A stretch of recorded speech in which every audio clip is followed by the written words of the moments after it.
Hello friends, it's Kristie Marcotte. In today's video, I'll be using Pretty Pink Posh's Ornament Cover Plate die set, and for a sentiment I have their Large Joy Shadow die set. It includes the word and also the shadow piece. Their cover plate dies are great for mass producing a bunch of cards, so if you're running low on Christmas cards, this is the perfect set. I've already gone ahead and die cut out many of the pieces for the card, and I have them all organized in Scrapbook.com's stack and sort trays. I'm using the smaller size. For the ornaments, I am using pattern paper, and this is from Doodlebug Designs' Snow Much Fun collection. I'm using a sampler set that has a mix of the pattern paper and Petite prints, but you can purchase both of them individually. I've used this collection a few times, and to keep all of those scrap pieces organized, I have them in a Scrapmaster. I have the 6x6 size Scrapmaster folder, and if you are interested in purchasing it, I do have a link in the description box below. Let's go ahead and get started with the cards. I put all of the card pieces in one of Spellbinder's craft stack trays. This is the smaller size. For the background frame, I used white cardstock. On the back side, I'll put some ATG tape and also barely art glue around all those circle openings. I'll even put a little bit of glue in the corners and on the sides. And by using extra adhesive, this will help that background piece lay nice and flat.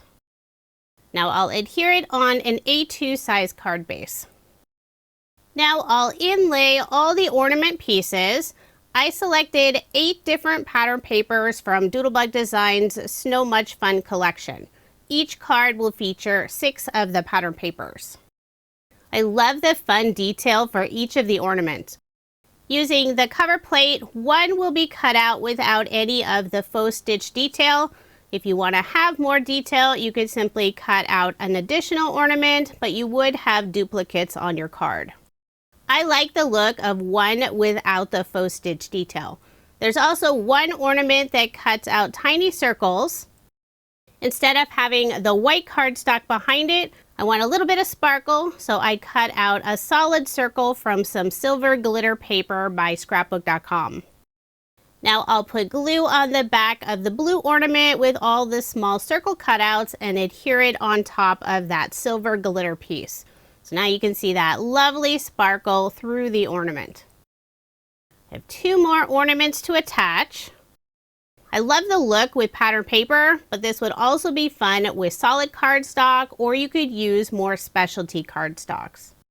This type of cover plate die is perfect for using up lots of your paper scraps in your craft room. Last year I used their tree cover plate die for many of my Christmas cards, so I love that this year they released an ornament cover plate die. After inlaying all the ornaments, I did place a large acrylic block on top for some added weight, and I let that sit for a few minutes. For the ornament caps, I cut these out of holographic mirror paper from Scrapbook.com, so they have lots of beautiful sparkle. I'll put barely art glue on the back and adhere all 6 in place. The die set also includes some other small images, a holly leaf, a tree, a star, and a bow. I decided just to go with the ornament caps. Not sure if that's actually what they're called, but that's what I'm going with. I have one final ornament cap to adhere. I'll place the large acrylic block on top again, set that aside, and start working on this sentiment. I cut out the shadow piece from black cardstock and the word joy from some light purple cardstock. We'll hold the sentiment using my reverse tweezers, put barely art glue on the back. If you weren't aware, barely art glue does have other tip options, but I always keep the ultra fine tip on mine. I keep the pin in the glue bottle and I've never had an issue with it clogging. After adhering the 2 sentiment pieces together, I did place an acrylic block on top. Now I'll put more barely art glue on the back and add the sentiment on the front of the card. The black shadow adds so much contrast. I love how it stands out on the card. Now you could pop up the sentiment using foam dimension. I'm keeping this set of cards nice and flat. It's always good to have some cards on hand that you can mail without paying additional postage. I was going to keep the background white, but I decided it needed a little bit of silver splatter. Since I've already added the sentiment, I cut out another shadow piece and I'll just mask out the sentiment. That way when I add the splatter, I don't get it on the sentiment. So there is my finished card. Love how this turned out. It's a very simple card design and easy to mass produce. You can customize it by changing out the colors of the ornaments. I ended up making a total of 8 cards. For 5 of the cards, I added the silver watercolor splatter. And for 3 of the cards, I went with a black watercolor splatter. I used Scrapbook.com's black Lustre brush marker. I like how both turned out. What do you think? The silver splatter or the black splatter? Which one's your favorite? Once I've counted all of my Christmas cards for the year, if I find that I'm short a few, I'll pull out this cover plate die and mass produce some more.